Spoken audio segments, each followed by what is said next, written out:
Amidst the chaos, Elzine trembled, her hands clasped tightly before her chest. Her eyes were wide, horrified at the scene unfolding before her. A few gold coins lay scattered on the cobblestones, marking the path Sharon had just coldly walked. Amy stood frozen, arms crossed defensively, her face a mixture of anger and hurt. For a moment Sharon paused. He turned, wordlessly reached out and grasped Amy's wrist, decisively pulling her along with him. Standing beside Elzine, Rian frowned in concern. What's wrong with Sharon? He's not himself at all. The initial panic on Elzine's face gradually faded, replaced by a spark of realization in her eyes. After a moment of silence, she whispered, "I understand." "Huh?" Rian turned, still looking bewildered. Elzine's gaze suddenly sharpened and became resolute. She clenched her fist, declaring with unwavering certainty, "This is a lover's quarrel." Rian was completely speechless, unable to utter a word in the face of Elzine's sudden conclusion and fervent attitude. An hour ago, on the deck of the ship cutting through the waves towards Galleon Island, 4 friends were gathered together. Under the bright sunshine and cool sea breeze, Sharon flipped through the notebook that Amy had prepared, his eyes widening in astonishment at a page with a detailed drawing of a strange root. "Wow," Sharon exclaimed admiringly. "Amy, you drew this? You're so well prepared. It's incredibly detailed." Ryan, sitting next to him, leaned over to take a look and nodded in appreciation. "You're a really good artist."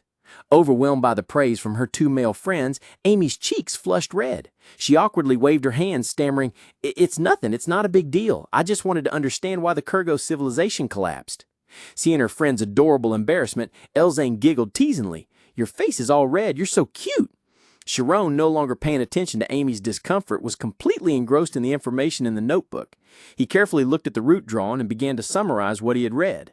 So, according to Amy, the Kurgo people considered a root called loops sacred because they used it in ancestral rituals.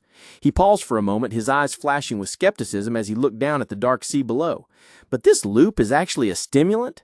Amy, her expression now more serious, nodded in confirmation. She explained clearly, "If you eat it, you fall into a trance-like state, and the natives believed that meant they were meeting God." A blurry image appeared, depicting a vast, dark crowd prostrating before a magnificent pyramid, where blinding light emanated from the summit. Amidst that solemn scene, Amy began to explain, her voice pensive. It's said that the fall of Kurgo was due to religious conflict, but recently, historians have suggested that the cause may have been internal conflict stemming from the abuse of this loop. Sharon and Elzane were both stunned by the hypothesis. Sharon couldn't hide his astonishment, exclaiming, "Incredible! Could a stimulant really cause the collapse of an entire civilization?" Amy turned a page in the book, pointed to a map of the island, and continued. "Their descendants live in the center of the island in the Kurgo Autonomous Region." Elzane's eyes lit up with interest. "Ooh, then we should go in there." Amy sighed, looking somewhat disappointed. "That's what I thought at first too, but they don't allow outsiders." She irritably hugged the book to her chest. "I asked my older brother as a precaution, but he absolutely refused to tell me how to get in. That jerk." Sharon suddenly remembered. "Oh, that's right. Your older brother is an explorer, isn't he?" That statement was like a hint, making Amy snap out of it. "Yeah." "Oh, what did he say?" She quickly flipped through the pages of the book, searching for something. Finally, she stopped and read aloud a quote, her voice full of implication. "The end of a civilization is not decided by a historian." That statement struck Sharon's mind like a bolt of lightning. His blue eyes flashed with a strange light, as if he had just realized some profound truth. In the dimly lit room, Amy Carmis flipped through the old book, her fiery red hair standing out in the darkness. With a serious expression, she spoke, her voice full of innuendo. "If you want to know more about him, you'll have to pay with something more precious than the entrance fee." Sharon stood still, his fingers lightly touching his chin, and thought. "Something more precious than the entrance fee," he muttered, a look of confusion flashing in his eyes. Later, on the windy deck under the clear sky, Sharon was still pondering. What did she mean? He turned to ask, but only received a giggle from Elzine standing next to him. Nearby, Amy looked annoyed. "I give up. He thinks he's so cool when he uses riddles. Ugh, why can't he just tell me directly?" Hearing Amy's complaint, Sharon couldn't help but burst out laughing. Seeing Elzine still deep in thought, Rian curiously leaned down and asked, "What are you thinking about? Trying to solve the riddle?" Elzine smiled faintly, her eyes sharp. "Yes, it's mysterious." "What?"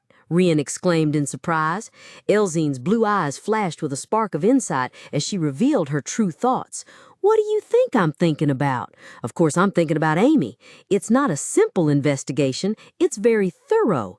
Amy definitely came here to help Sharon. She's prioritizing him over her busy schedule. She even asked her brother, who she hates so much. Elzine's train of thought ended with an image of Amy looking at Sharon, her face resolute, but her cheeks slightly flushed. On the windy deck of the ship, Elzine Tez squinted her emerald eyes, a mischievous glint appearing as she suddenly realized something. Her heart pounded in her chest. My gut tells me Amy has fallen for someone. Her train of thought was interrupted by the excited cheers of everyone around as the island gradually emerged from the horizon. Wow, there's the island! Rian Argent was the first to shout. Immediately, the ship's deck became lively. The other trainees also rushed to the railings, marveling at the spectacular scenery. Look at the seawater. It's so beautiful. I want to go swimming right away. Amidst the noisy atmosphere, Sharon Aryan couldn't hide his amazement, his eyes wide as he gazed at the lush green island stretching across the shimmering blue sea. He exclaimed with admiration, "Wow, so this is Gallant Island." While everyone was still engrossed in the scenery, Elzine turned to Rian, an idea having just popped into her head. She whispered with a scheming air, "Hey Rian, what do you think about us helping Amy get together with Sharon?" Hearing this, a smile so cunning it bordered on sly appeared on Rian's face. He responded with delight, "Oh, that's a great idea." A knowing and mischievous smile played on Ryan's lips as he turned to Elzine, a soft cuckoo chuckle rumbling in his throat. His golden eyes gleamed with playfulness. "Elzine, right?" Elzine smiled faintly, secretly calculating. Who knows? If we work together as messengers of love, my relationship with Ryan might improve. They do say love is contagious. As the ship docked, a bustling and magnificent port city appeared before the group. Buildings stood shoulder to shoulder with turquoise-tiled roofs glistening under the bright sun, reflected in the clear water. Large sailboats were anchored along the shore, creating a scene that was both bustling and poetic. But the peace was quickly shattered as soon as they set foot ashore. A noisy crowd immediately surrounded them, hawkers' cries ringing out from all sides, drowning out the sound of the sea. "Go to the Dolphin Inn! We have the most affordable prices on this island. Plus, our food is delicious. The best traditional southern seafood is here. Let us carry your luggage. We have strong, strapping porters. Tour guides available. We'll take care of your accommodation and food, too." Elzine looked overwhelmed by the chaos, exclaiming, "Oh my, it's so chaotic here." Buffeted by the crowd, Sharon raised both hands, trying to politely maintain her distance. "Excuse me, we'll think about it." In the midst of it all, Amy, with a serious expression, warned the group, "Everyone be careful. Not all of them are just here to advertise." Amidst the bustling harbor, beneath the clear blue sky and fluttering flags, Amy squinted slightly, her gaze fixed on the group of friends walking ahead. Knowing that Sharon wasn't used to crowded places like this, she told herself she had to keep an eye on him and be ready to intervene if necessary. Beside her, Elzine glanced at her friend with a slightly impatient expression. In a nearby alley, a group of street urchins had noticed him. Gis, who seemed to be the leader, nudged his companions, whispering, "Hey, look over there." A glint of cunning flickered in Gis's eyes. "They're wearing expensive clothes, and they look young. They're juicy targets, aren't they?" One of the boys in the group trembled and protested, "But they look scary, and one of them is carrying a sword." Gis dismissed his friend's fear, his tone urgent. "Who cares? What if another gang snatches them up?" The remaining friend asked wordly, "Gis, what are you planning to do?" But there was no reply. He called out again, his voice full of doubt. "Gis?" Gis was no longer listening. He stood frozen, his cheeks flushed, his gaze dazed and fixed on something in the distance. In that instant, from Gis's perspective, everything around him seemed to fade away.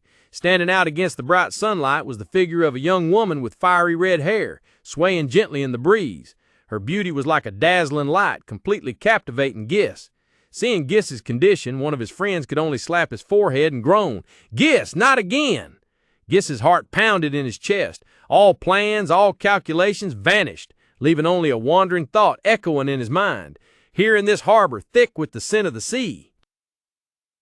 As the brilliant sunset descended upon the port city, Gis proudly boasted to the redhead, his voice filled with excitement. "This place has the most beautiful night view in the city. It's the best treasure I have." The girl looked up at the breathtaking scenery, her eyes sparkling with admiration, and exclaimed, "Wow, it really is the best. It's so beautiful." She turned to look at Gis, her eyes curious. "What is someone like you doing in a place like this?" Surprise flickered across Gis's face before the girl earnestly continued, her hands clasped together pleadingly. "Come with me to the continent." That offer, along with that gentle moment, planted a dream in Gis's heart that one day he too would experience love. Returning to the bustling reality of the harbor, the sweet memory spurred Gis into action. He grabbed a friend's shirt, decisively ordering, "Come with me, we're going to chase after him." The friend yanked his shirt, tearing it badly, and angrily yelled, "You superficial bastard, you're at it again! What if they're mercenaries?" Gis immediately grabbed his friend's collar, his eyes unwavering, reassuring him, "Don't worry, they're definitely students." With a smug grin and his cap pulled low, Gis declared his position on the streets of the port. "Don't you know who I am? I'm Gis, the ruler of this harbor." At his feet, two underlings screamed a terrified "Ah!" further embellishing the display of the ringleader. As the ship carrying Chiron's group docked, he immediately changed his attitude, waving enthusiastically and shouting, "Yo! Welcome to Galliant!" Gis quickly ran with his two henchmen to block the group of young people. He warmly introduced himself. "I'm Gis, a tour guide. Are you all students? Must be on vacation, right?" While Chiron and his friends silently observed, Gis sized up each person. Then his eyes suddenly stopped on the red-haired girl. "Wow," he thought to himself, "even more beautiful up close." Trying to appear professional, he continued, "What school do you all attend?" Chiron calmly replied, "We're from Alpheus Magic Academy." Hearing that name, Gis froze. All his previous confidence vanished, replaced by stark panic in his eyes. "Crap!" he screamed internally. "They go to a fancier school than I thought." At the bustling harbor, under the blazing sun, Gis approached Chiron's group with a cunning smile. After glancing at Chiron, his gaze lingered on Elzine. "And what about you?" Gis began, then remarked casually, "You look rather burly for a mage." The rude comment immediately angered Elzine. "What did you say? We're from the Kaizen Swordsmanship Academy," she snapped, feeling deeply offended. "How insolent!" "Ha ha, sorry, I was just trying to compliment you," Gis quickly amended, but the smile on his lips remained. Standing beside them, Amy simply observed in silence, her sharp eyes narrowing, radiating clear displeasure and disdain. Suddenly, Gis signaled to his companions. "Come on," he said loudly, "let us help you with your luggage." Without waiting for a reaction, Gis and his two friends quickly snatched up the group's heavy suitcases. "Huh?" Chiron exclaimed in surprise, completely taken aback by their actions. He quickly asked, "Wait, what's the price?" "5 gold total," Gis replied curtly with a nonchalant expression. 5 gold? Chiron froze, unable to believe his ears. Gis explained grandly with excessive confidence. "Of course, guide, porter, carriage, food, and lodging, all in one. Besides, I'm local. My service is on a different level than the others." 5 gold is outrageous, Elzine immediately protested. Chiron, sweat starting to bead on his forehead, also agreed in bewilderment. "I think it's too expensive." On the cobblestone streets of the port city, Gis irritably dropped his 2 suitcases to the ground, complaining loudly. "Ugh, I'm so tired. What are you planning to do? All the other clients left while you were dawdling. Are you going to take responsibility?" Chiron just silently stared at him with a slightly surprised expression. Suddenly, a gentle hand was placed on Gis's shoulder, stopping him. Amy Karma stepped forward, her voice cold. "We don't need a guide." The moment Amy's hand touched Gis, a painful image flashed in Chiron's mind. He saw Amy sobbing, her panicked face shattering like a mirror. A drop of cold sweat trickled down Chiron's temple as the grim memory flooded back. Meanwhile, Amy, with a somewhat contemptuous expression, held out your palm. 5 gold coins glittered in the sunlight. "We'll give you 5 gold coins, so get lost." Gis stammered, not believing his eyes. Really?" He and his friends stared wide-eyed at the shining gold coins, then burst into joy. "Wow, thank you." Amidst the joy of the street urchins, Chiron quietly observed, his face darkening. He gritted his teeth, his eyes flashing with a cold anger. In the noisy space of the harbor, a hand grabbed Jiz's chin, forcing him to look up. "Hey," a cold voice rang out. "Do I look like a beggar to you?" Taken by surprise, Jiz was stunned for a moment before angrily swatting the hand away. "Damn it, what are you up to now?" he growled, his eyes full of defiance. "Who do you think you are to look down on me? You think you're so tough?" At that moment, Amy stepped forward, clapping her hands in a falsely cheerful manner. "All right, it's been so long I forgot." She smiled, but her eyes flashed with danger. Suddenly, the smile vanished, replaced by an expression of extreme anger. "We should have beat the crap out of bastards like you from the start." With that, Amy lunged forward, fist raised high. Her group of friends panicked. Sharon and the others hurriedly grabbed her from behind. "Hold her back," Sharon shouted, struggling to restrain Amy. Elzine also frantically clung to her friend's arm, yelling, "Amy, no! Don't cause trouble! They know where we're from!" However, Amy continued to struggle fiercely, her rage making her even stronger. She shouted back, her voice sharp and angry, "That's exactly why they're trying to screw us over. They'll keep extorting money from us and then disappear with our luggage. I'm sure there's an organization behind them, an organization that specializes in recruiting orphans with no home and no family." Hearing Amy's sharp analysis, Gist and his gang were stunned, their faces turning from aggression to fear. Sharon, who was holding her back, was also stunned. Surprise flickered in his eyes as he realized the truth behind the street children's charade. Sharon's azure eyes turned cold, the usual tranquility shattered by the brutal scene unfolding before them. In what appeared to be a military base, a figure was so in death. Fresh blood sprayed, dyeing the ground crimson. The entire horrific scene was reflected vividly in Sharon's pupils. A stranger with fiery red hair, their face lit with cruel amusement, was hovering above a soldier screaming in despair. Dark red energy emanated from the attacker, engulfing everything in destruction. Without hesitation, Sharon swiftly grabbed Amy's wrist, pulling her away from danger. Jerked back unexpectedly, Amy turned around in surprise, her bright red hair flying in the wind. Her eyes reflected bewilderment and confusion, a cold sweat trickling down her temple as she struggled to process what she had just glimpsed. From afar, on the deck of a ship docking at the pier, Rye and Elzine also stood frozen as they witnessed the tragedy. Rye gaped, his expression blank, while Elzine, horrified, raised a hand to cover her mouth, her eyes wide with disbelief. In the dim, intense atmosphere, Sharon spoke, his voice low and firm. "Amy." Just as the red-haired girl was about to rush forward, a hand swiftly grasped her wrist, stopping her angry advance. Amy froze, turning her head to look at the one who had stopped her. It was Sharon. His delicate face now wore an unusually stern expression, his clear blue eyes fixed on her, concealing something unspoken. "Let's go," he said, his voice still calm but full of weight. Amy was stunned. Her green eyes widened, reflecting astonishment and a hint of burgeoning anger. Her breath caught in her throat, a bead of sweat trickling down her temple. She couldn't believe it was Sharon holding her back. "Why?" she asked, her voice trembling, laced with outrage and confusion. "Are you blocking me?"